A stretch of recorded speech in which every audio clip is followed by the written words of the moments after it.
من به عنوان یک کودک نوجوان 57 میخوام بپرسم که آیا خطای اون عده‌ای که در سال 57 از خمینی احیانا دفاع کردند با خطای کسانی که در سالهای گوناگون از 76 78 80 84 86 92 96 98 از اصلاحات دفاع کردند قابل قیاسه؟ شادی امین هستم. در ولتاژ این هفته با نگاهی به گفتگوی اخیر بهاره هدایت به این سوال پاسخ خواهم داد.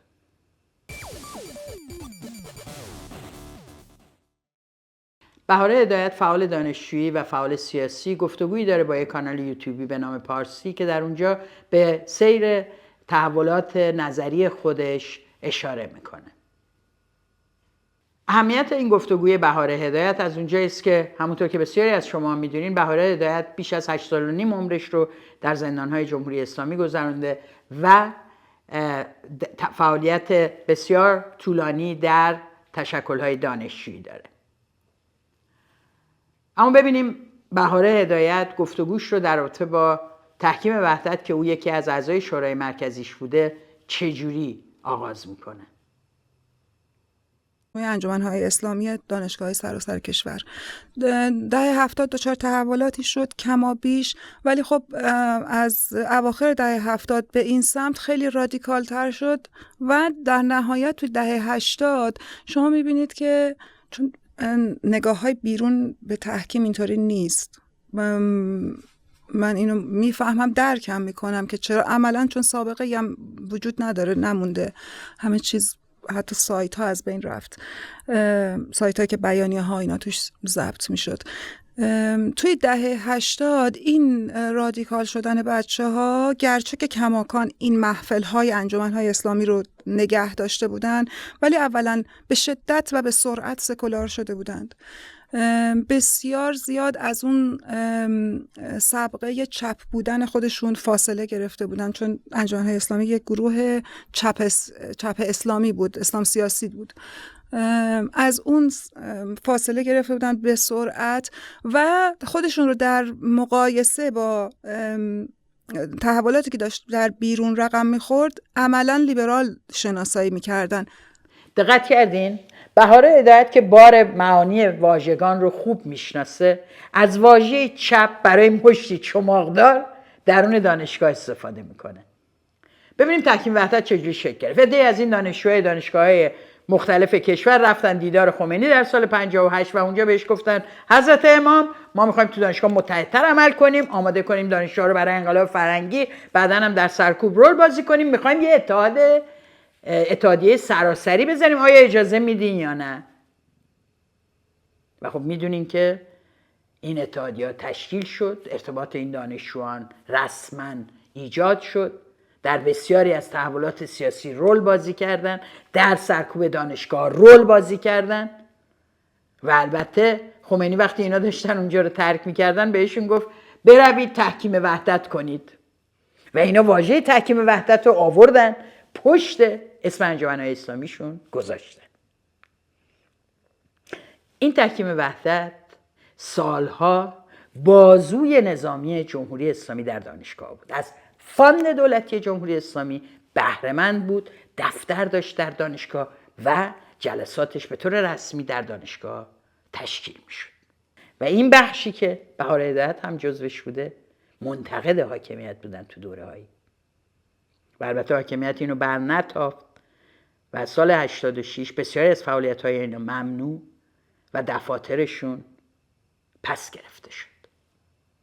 پس از اینکه دفاترشون رو توی دانشگاه گرفتن بسیاری از فعالینش به ویژه افراد شورای مرکزیش و غیره دستگیر و بخششون هم راهی خارج از ایران شدن. افرادی مثل بهاره هدایت به زندان افتادن و کسانی مثل علیرضا کیانی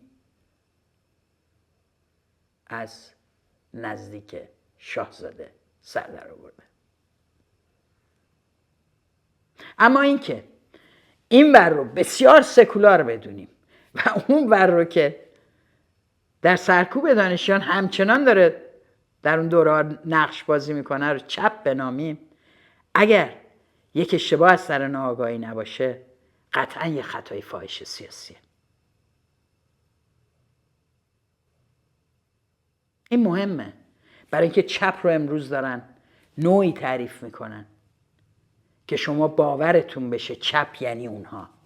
نه، چپ اونهایی بودن که توسط اینها در دانشگاه به سلاخی کشیده شدن.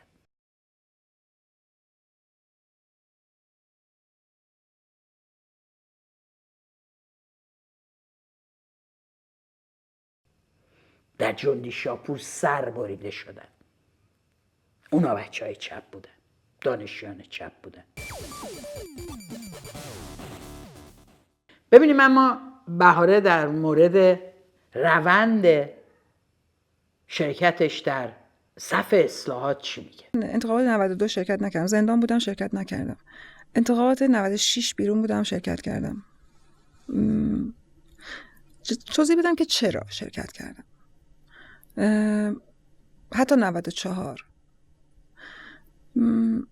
اینجوری بودم که خب ما یه جنبش خیابانی شکل گرفت، شکست خورد، رهبرانش حسرن، مردم دارن زندگی عادیشونو میکنن، ما رو به عنوان زندانی ها تحسین میکنن، ولی انگار اینجوریه که دستتون درد نکنه، ما زندگی خودمون رو مجبوریم بکنیم دیگه، حقم دارن. کم کم مثلا یه صدایی میومد که گروه‌هایی، تشکل‌هایی داره شکل میگیره تو دانشگاه، بیرون احزابی شکل گرفتن، دارن حرف میزنن و من مرخصی اگر میامدم با فاصله هم بود البته، ولی میدیدم که همین که میگم ما رو تحسین میکنن. یه قاب عکس با یه نوار سیاهی روی دیوار موندی. من به این نتیجه رسیده بود که خب اینا که رفتن رأی دادن، 92 رو رأی داده بودن و راضیان از رأی.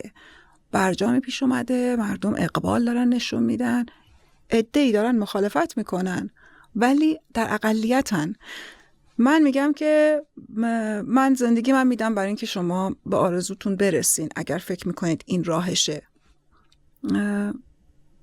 من معتقد شدم که درسته، اونا حالا این کار نباید میکردیم، گرچه که برای خیر عمومی بود، فکر میکردیم اونجا هم خیر عمومی. اون مسیر جامعه باید طی میکرد، میرسید به این جایی که آبان 98 رقم بخوره، ببینه که این دولت پیش چشمش بیاد، رؤیت بشه، آشکار بشه که این ماهیتاً دیگه دولت نیست، ماهیتاً دشمن تو شده. آیا واقعا در سال 96 مردم راضی بودن؟ جنبش دی 96 از کجا اومد؟ مردم خوزستان و اهواز برای بیابی چگونه مبارزه کردن؟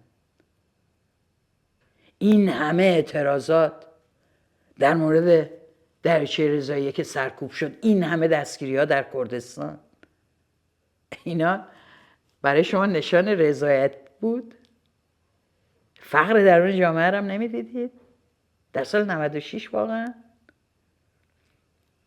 دفاع از اصلاح طلبی خیر عمومی بود؟ یا پیرو این که خواهی نشوی رسوا هم رنگ جماعت شد؟ بهاره هدایت هم فکر کرد این همه هزینه میدیم، اگه میخوان اینجوری زندگی کنن بذار بکنه. و بعد میگید باید این روند طی میشد. چرا باید طی میشد؟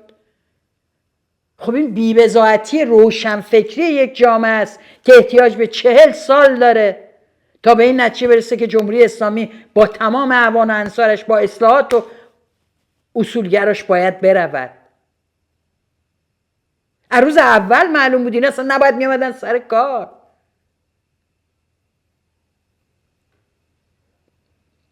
چرا باید انقدر کشته میدادیم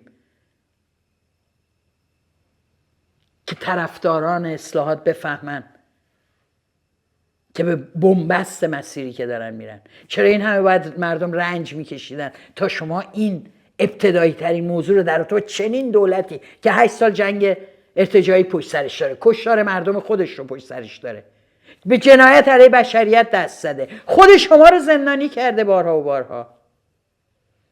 چرا واقعا؟ چرا اینقدر نیازمند تکرار و تکرار هستیم تو این جامعه تا اعتمادمون به این دولت خدشه‌دار بشه؟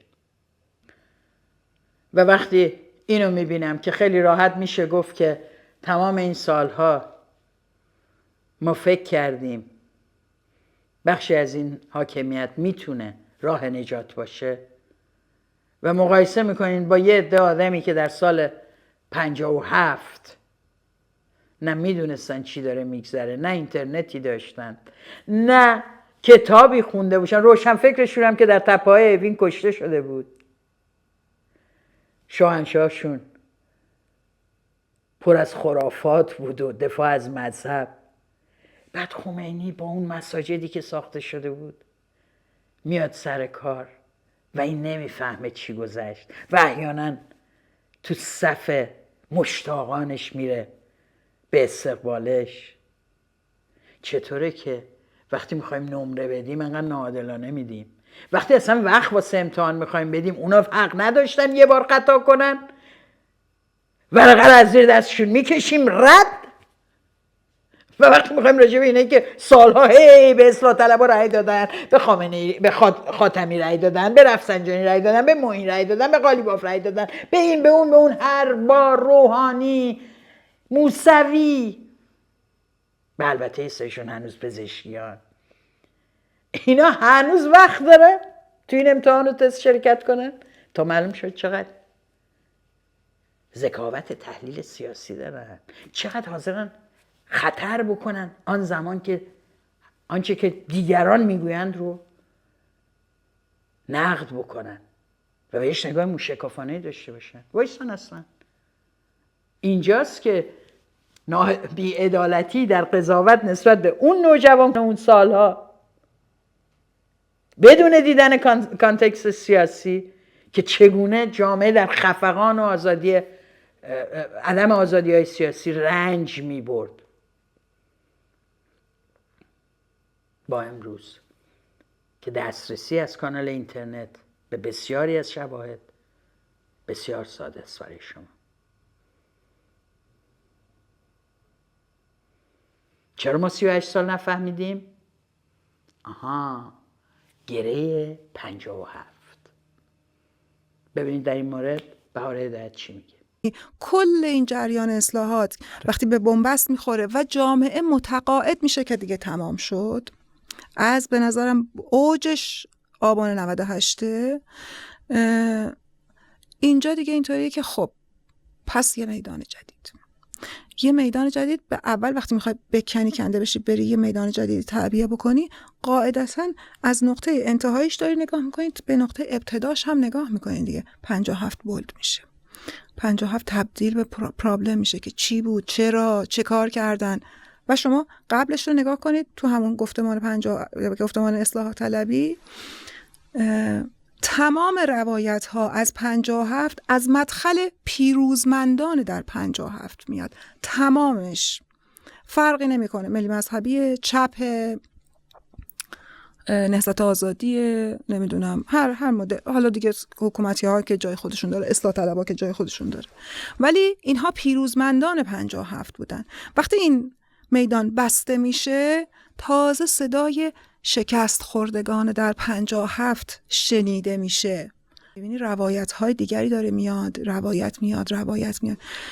خود به خود توی این وضعیت پهلوی بالا میاد. بازم دقت کردین بهاره هدایت عزیز خوب میدونه چه واژگانی داره استفاده میکنه. پیروزمندان این انقلاب رو میگه فرقی نداره روایت چپ و مذهبی. آیا واقعا چپ پیروزمند این انقلاب بود؟ من خواهش میکنم هر کسی این برنامه رو میبینه لازم نیست اعتماد بکنه به اون چه که داریم امروز میگیم. برید بخونید، آرشیوها وجود داره. برید ببینید چپ قبل از اومدن خمینی در همون سالهایی که ایران سراسر التهاب و تظاهرات و اعتراضه تأکید میکنه، به خمینی نامه میده، سازمان شریکای فدایی بارها گفتن و بهشون میگه جمع کنید این دستهای چماقدارتون از تظاهرات ها. آبان 57 میگه اینو، میگه شما دارید میرید که آزادی بیان رو سلاخی کنید. بعد این چپ با خمینی اینا پیروزن این انقلاب. شما کجا زندگی کردین؟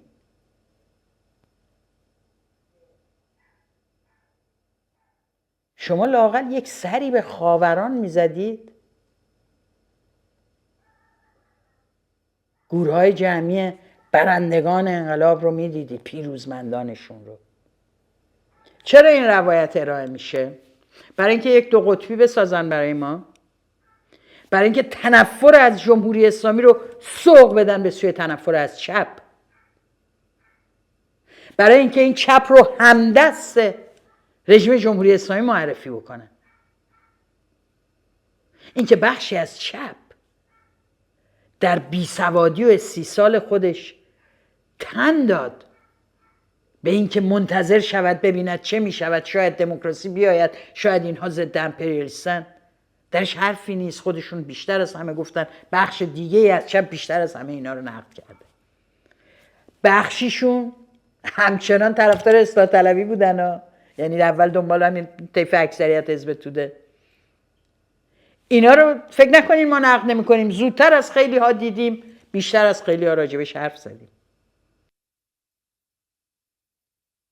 ولی این که گفته میشه که ما این بار رفتیم روایت شکست خوردگان رو شنیدیم و اونجا یه اشاره هم میکنه مجری که در واقع در سال 84 و اینا این جریان ملی خواهی و سلطنت طلبی اساسا انقدر اصلا مطرح نبود. این کم کم از دل پرسش 57 چه شد در میاد. همه میفهمن او ما 57 رو حل نکنیم سوالامون پاسخ نمیگیره. من اینجا هشدار میدم اگر پاسخ 57 رو غلط بنویسید قطعاً به سوالای دیگه‌تون هم نمیتونید پاسخ بدید. چپی که شما نوعی استفاده میکنین که حسین شریعت مداری هم توش میگنجه. اما به طور واقعی چپ کی بود؟ چپ کسی مثل بیژن جزنی بود که در سال 51-52 از زندان کتاب مینویسه به اسم مارکسیسم اسلامی و اسلام مارکسیستی. متذکر میشه خطر قدرتگیری ارتجاع اسلامی به رهبری خمینی رو. اون کتاب رو بخونید، آنلاین قابل دسترسیه. سال 54 پرویز ثابتی در خاطراتش هم میگه ساواک جنایتکار جزنی و 9 تن از یارانش رو در تپه های اوین به قتل میرسونه. بعدم تیتر میزنن در حین فرار.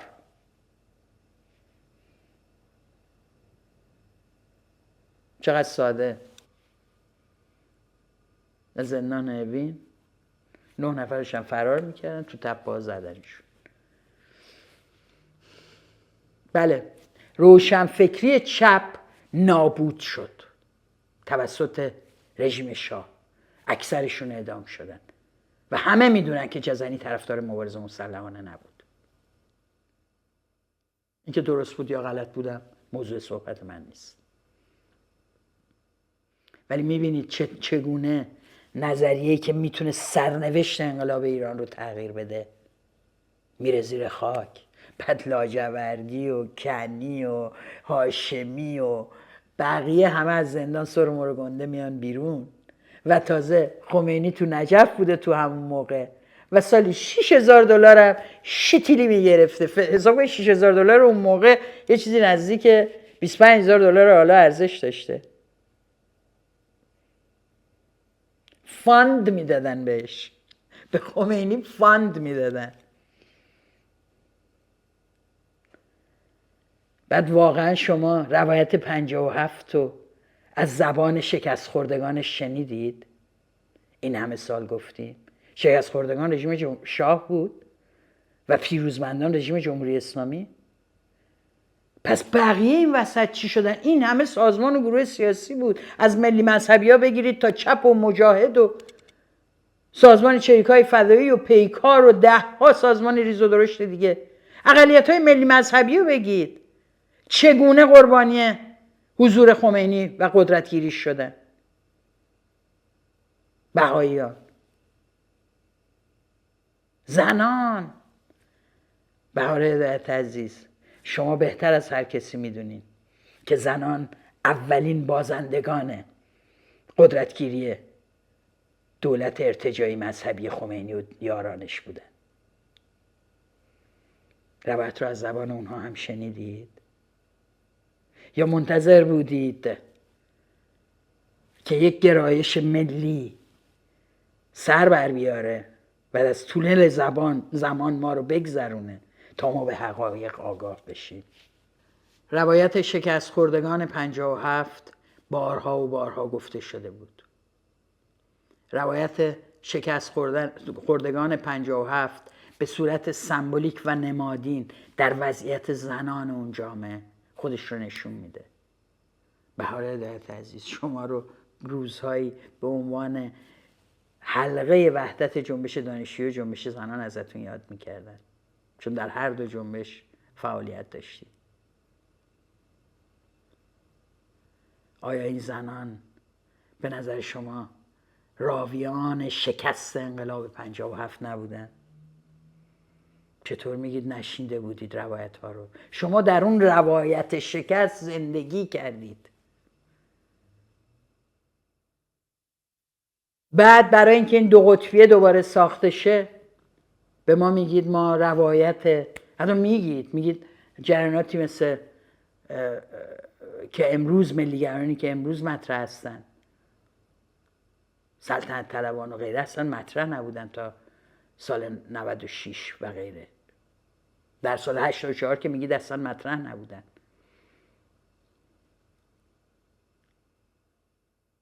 شما وقتی این دو قطبی رو ایجاد میکنید و میگید این روایت ها تازه بالا اومده، در واقع دارید صحبت از این میکنید که این دو قطبی، یک ورش جمهوری اسلامی، یک ورش سلطنت طلبان،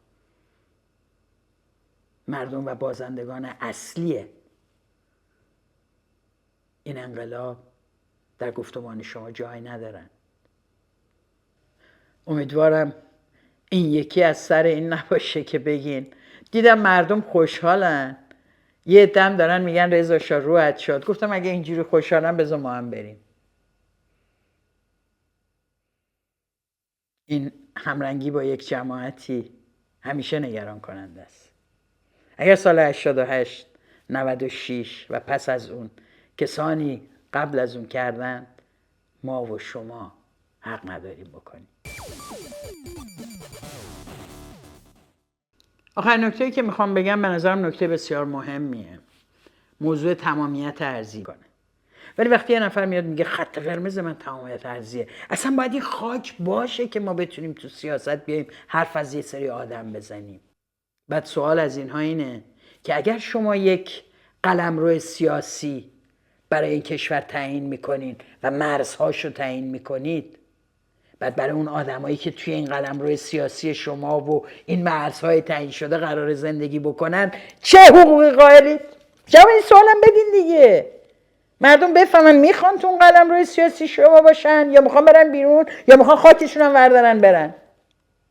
اگر هر کدوم از این مناطق اومد و گفت ما میخواهیم استقلال داشته باشیم، پاسخ شما چیه؟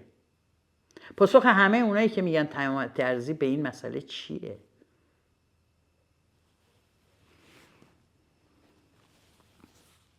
و من فکر میکنم برای من تاکید روی تمامیت ارضی نه نشانه ملیگرایی، میهن پرستی، تعهد به آب و خاک، بلکه مثل انگشت تهدیدیه به سوی همه کسایی که در سایه مدعیان تمامیت ارضی و علاقه به آب و خاک در تمام این سالها تو همین آب و خاک زجر کشیده. اصلا اگه جایی مردمش خوشبخت نباشن اون خاک رو چجوری شما میخوای محک بزنی و حفظش کنی؟ مگه خیر عمومی اصل نبود؟ اگر مردمی خواستند شما هم قرار شد باشون بری دیگه. تأکید و اصرار بر تمامیت ارضی و عدم اصرار بر حقوق برابر آحاد این جامعه ما رو به شک میندازه. این نوع ملیگرایی ها رو هم دیدیم، زیاد هم دیدیم. مگه هنوز تمام مستنداتی که از جنگ 8 ساله ایران و عراق میسازن شهادت و رشادت برادران اسلام در پاسداری از خاک میهن دیگه. یه جوری میگین مثل این تمامیت ارضی خیلی متضاد هست با حیات و وجود جمهوری اسلامی. اتفاقا در این زمینه کاملا روی یک مدار حرکت میکنند. جمهوری اسلامی هم به بهانه حفظ تمامیت ارضی کردستان رو بمباران کرد، به بهانه حفظ تمامیت ارضی بسیاری از مناطق رو محروم نگه داشته یا تغییر در واقع جمعیتی توش ایجاد کرده، چون میخواد تمامیت ارضیش حفظ شه. میبینین بهاره عزیز، تمامیت ارضی مشکل مردمی نیست که در همون ارز امروز دارن از گرسنگی میمیرن، در همون ارز جرأت ابراز آزادی نظرشون رو ندارن، جرأت ابراز نظرشون رو ندارن، جرأت و آزادی و حق پوششی که دلشون میخواد رو ندارن، جرأت انتخاب همسرشون رو ندارن، اجازهش رو ندارن. چه فرقی میکنه که شما تو خاک آلمان و آمریکا و عربستان زندگی بکنید یا در خاک ایران، وقتی که همه حقوقتون زیر گرفته میشه؟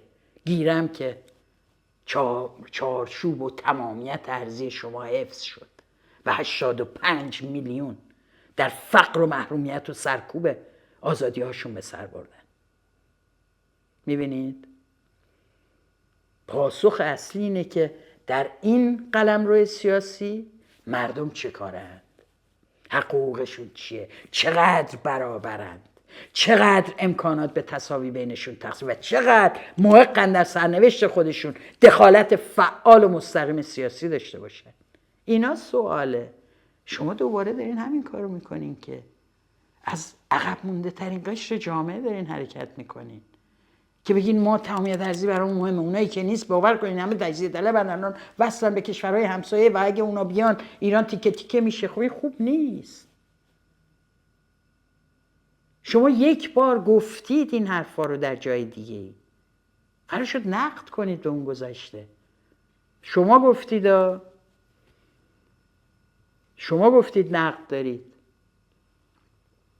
برای همینه که دوستان عزیز، پرداختن به حرفهای بهاره هدایت عزیز برای من بسیار مهم بود. البته با بسیاری از نظراتش که در همین گفتگو طرح میکنه موافقم، مثل جایی که در مورد حقوق بشر و محدودیت‌هاش در تغییر سیستم حرف میزنه، بسیار باهاش همدلم، و خیلی نکات دیگه‌ای که تو بحثش هست. اما نکات کلیدی بحث همچنان موضوع اختلاف نظر هست.